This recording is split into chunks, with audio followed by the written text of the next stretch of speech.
Na kutoka Eldoret sasa tuelekee moja kwa moja hadi Marekani ambapo Rais wa Marekani Donald Trump na mpinzani wake Joe Biden wamekabiliana vikali katika mdahalo wao wa kwanza kati ya mitatu kabla uchaguzi mkuu wa taifa hilo mwezi Novemba. Wakati wa majibizano makali yaliyochukua dakika 90, wawili hao walilumbana kuhusu janga la corona, uhalifu, afya na kadhalika. Hii hapa sehemu ya mdahalo ulivyokuwa. How many of you were in a situation where you lost your mom or dad and you couldn't even speak to them? You had a nurse holding a phone up so you could, in fact, say goodbye. You would have lost far more people. Far more people.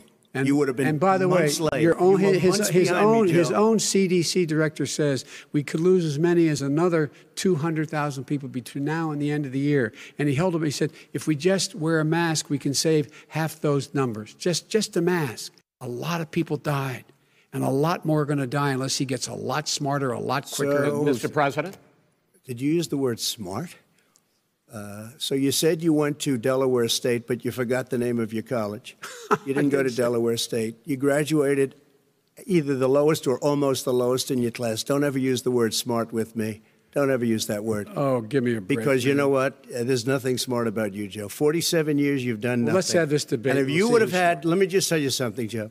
No, if you would have had the charge of what I was put through, I had to close the greatest economy in the history of our country. And by the way, now it's being built again. See, we're going to get to the economy in the next segment, sir. Okay. Masks are okay. You have to understand, if you look, I mean, I have a mask right here. I put a mask on, when I think I need it. Tonight, as an example, everybody's had a test, and you've had social distancing and all of the things that you have to, but I wear masks when needed. When needed, I wear masks. Okay, let me ask. I don't wear masks like him. Every time you see him, he's got a mask. He could be speaking 200 feet away from it. He shows up with the biggest mask I've ever seen. And You're the worst president America has ever had. Hey, Come Joe, on. I paid millions of dollars in taxes, millions of dollars of income tax.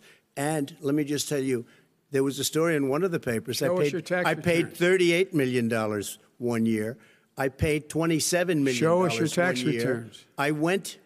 You'll see it as soon as it's finished. You'll see it. You have repeatedly. No, you've been talking back and forth. You made a statement. I'm asking you. I would love to end it. Sir. I would love to end it. If you want to switch seats, we could very quickly. We could do that. But I'd send in the National Guard. It would be over. There'd be no problem. Okay, you go first. I'm urging my supporters to go into the polls and watch very carefully, because that's what has to happen. I am urging them to do it. Show up and vote. You will determine the outcome of this election. Vote, vote, vote. If you're able to vote early in your state, vote early. If you're able to vote in person, vote in person. Vote whatever way is the best way for you, because he cannot stop you from being able to determine the outcome of this election. And in terms of whether or not, when the votes are counted, and they're all counted, that will be accepted. If I win, that will be accepted. If I lose, that'll be accepted. But by the way, if in fact he says he's not sure what he's going to accept,